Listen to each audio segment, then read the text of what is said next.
%55 ऐसे लोग हैं जिनके पास समय तो है लेकिन पैसा नहीं है, इसलिए हम उनकी ज़िंदगी को सुरक्षित नहीं मान सकते हैं। इस श्रेणी में आते हैं पढ़े-लिखे बेरोज़गार, घर की गृहिणी और वृद्ध व्यक्ति।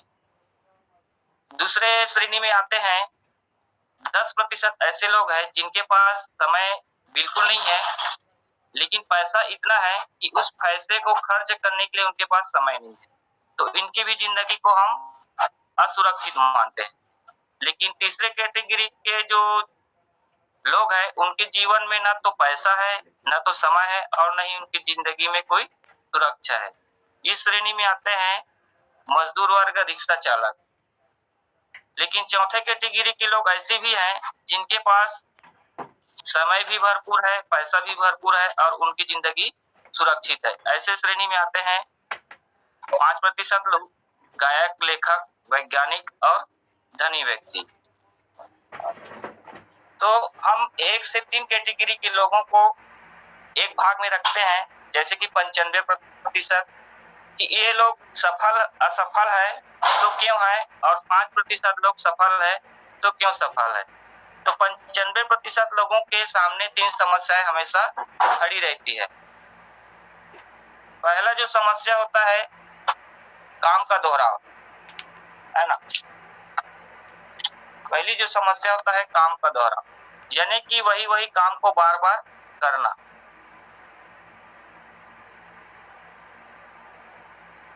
वही काम को बार-बार करना। जैसे कि मान लो चाहे एक टीचर है, एक टीचर क्या करता है, रोज सुबह उठता है, नहाता है, 9 बजे तैयार होता है और स्कूल चले जाता है। स्कूल में 10:30 बजे प्रार्थना कराते हैं और जो अपना पीरियड रहता है उस पीरियड में पढ़ाई करके वापस घर चले आते हैं। एक दुकानदार है, रोज अपने दुकान को सुबह उठते हैं, शटर ऊपर करते हैं, अगरबत्ती जलाते हैं और रोज की तरह दुकानदारी चलाते हैं और शाम को शटर बंद करके अपने घर वापस चले आते हैं। क्या उस काम को अगर एक दिन नहीं करेगा तो क्या उनके पास इनकम आएगा? बिल्कुल नहीं आएगा। ठीक उसी प्रकार से स्वयं की योग्यता, इंसान के पास 100% स्वयं की योग्यता रहने के बावजूद भी वो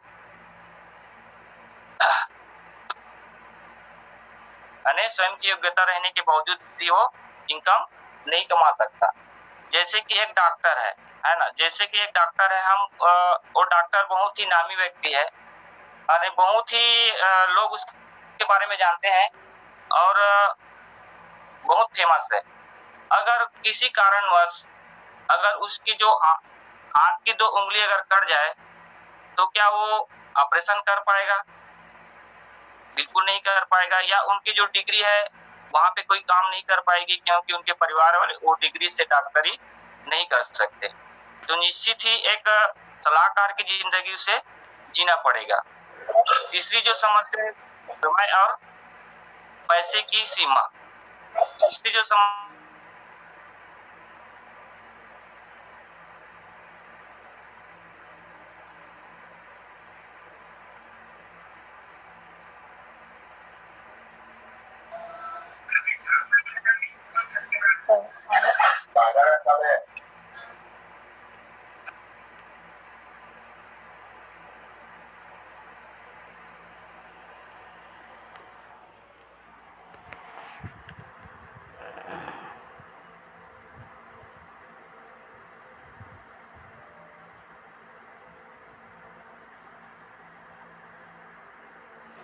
सिन्हा सर माइक बंद हो गया ना।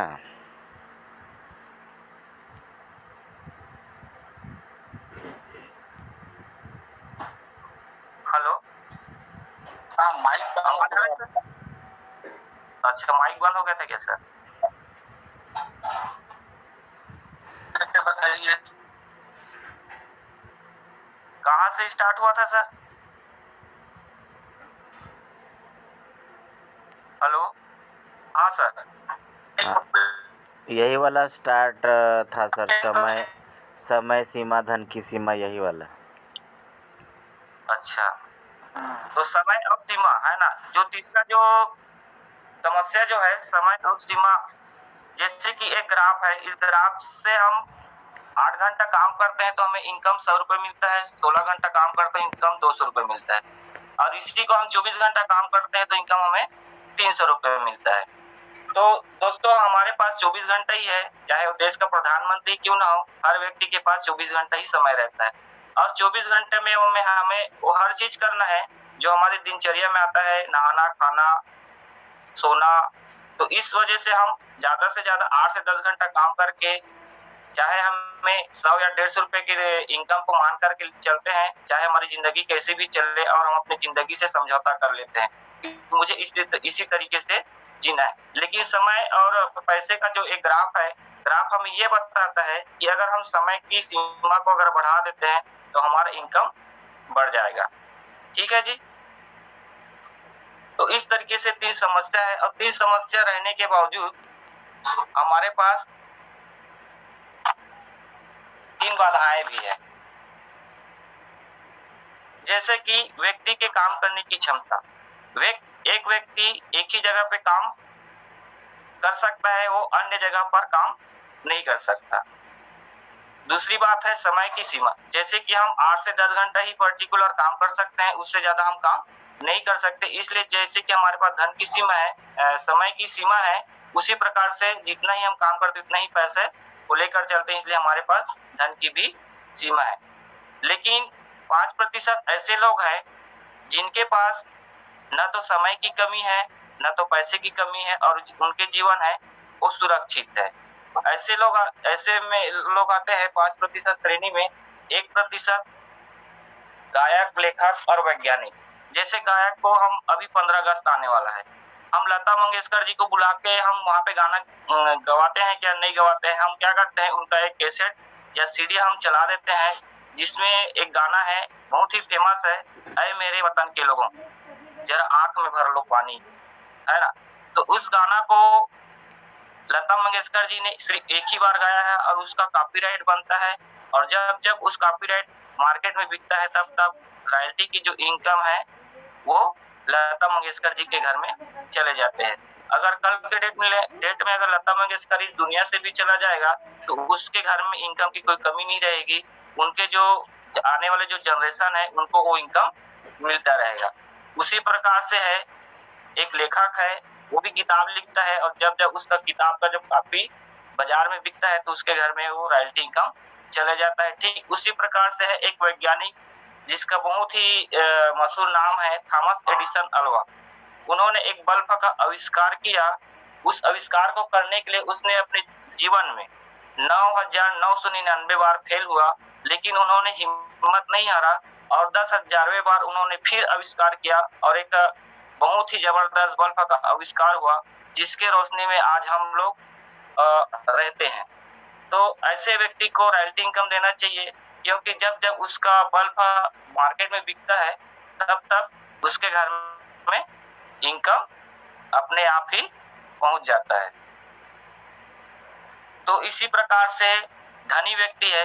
धनी व्यक्ति क्या करता है, जैसे कि मान लीजिए एक बहुत बड़ा फैक्ट्री लगा देते हैं, उनके पास बहुत सारा पैसा रहता है, एक बहुत बड़ा फैक्ट्री लगा देते हैं, और फैक्ट्री में क्या करता है, वो बहुत सारे मजदूर को लगा लेते हैं। जैसे कि मान लो जाए एक धनी व्यक्ति ने एक फैक्ट्री लगाया और वहां पे 5,000 मजदूर को लगा दिया। हर मजदूर अपने लिए 8 घंटा ही काम करता है, लेकिन जो फैक्ट्री का जो मालिक होता है उसके लिए 5,000 के हिसाब से प्रति 8 घंटे के हिसाब से उसके लिए 40,000 घंटा हो गया, है ना। 40,000 घंटा हो गया, और 40,000 घंटा में अगर उनको 1 रुपए भी मिलता है तो उसको कितना मिलता है, 40,000 रुपए मिल जाता है। यानी कि ये क्या हो गया, एक धनी व्यक्ति ने क्या किया, एक 5% व्यक्ति ने क्या किया कि इन्होंने अपने जो समय की सीमा यानी जो मानव शक्ति को क्या किया, उन्होंने बढ़ा दिया। यानी कि वो एक जगह पर रहकर बहुत सारे जगहों पर काम कर रहा है, यानी उनका जो लोगों को लगा करके काम कर रहे हैं, तो उनका क्या हो गया, समय भी बढ़ गया, उन्होंने समय की सीमा को भी तोड़ दिया। और जब समय की सीमा बढ़ गया तो उनका जो धन में भी उन्होंने धन की सीमा को भी तोड़ दिया। 8 घंटा कमाने वाला मात्र 100-200 रुपए कमाता है, लेकिन ये घर में बैठे बैठे 40,000 रुपए महीने का इनकम कमा लेता है। तो हम ये कहते हैं कि सवाल यही था कि लोग नेटवर्किंग क्यों करते हैं। तो हम आज आरसीएम बिजनेस जो कर रहे हैं वो भी एक नेटवर्क मार्केटिंग। नेटवर्क मार्केटिंग कोई घृणित काम नहीं है, ये एक सफल और सशक्त व्यक्ति बनने का एक माध्यम है। जैसे कि अब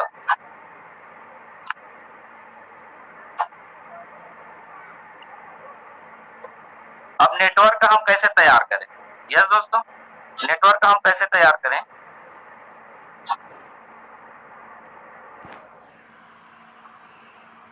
एक साल का मेरे पास उदाहरण है।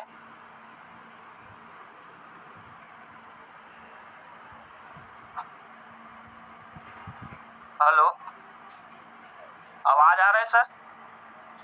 हाँ सर, आ रहे हैं सर। आवाज आ रहा है। जैसे कि हम आरसीएम बिजनेस आज कर रहे हैं, तो हमें आरसीएम बिजनेस में नेटवर्क का कैसे तैयार करना है, तो मैं थोड़ा सा दिखाना चाहूंगा कि हमारा नेटवर्क कैसे तैयार होता है।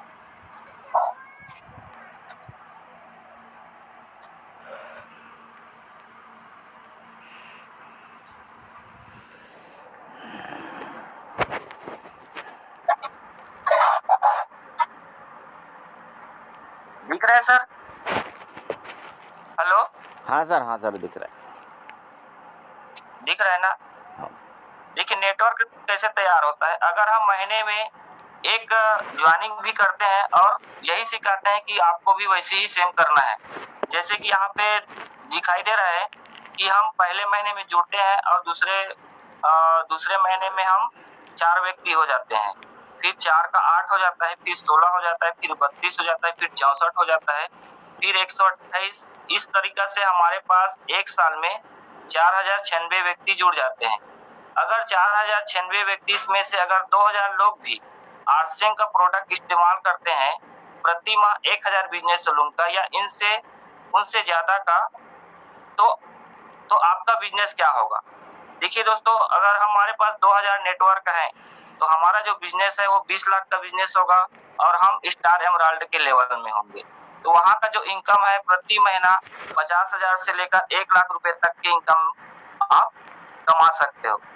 तो देखिए दोस्तों, आज हम जो भी वर्तमान में काम कर रहे हैं, रोज हम टिप्पी लेके जाते हैं और रोज 8 से 10 घंटा काम करते हैं और जितना भी रोजी को हमें मिलता है उसे ही मान करके चलते हैं। लेकिन आज हम बहुत ही जबरदस्त सिस्टम में जुड़े हुए हैं जिससे हम 5% श्रेणी में आ सकते हैं, 95%,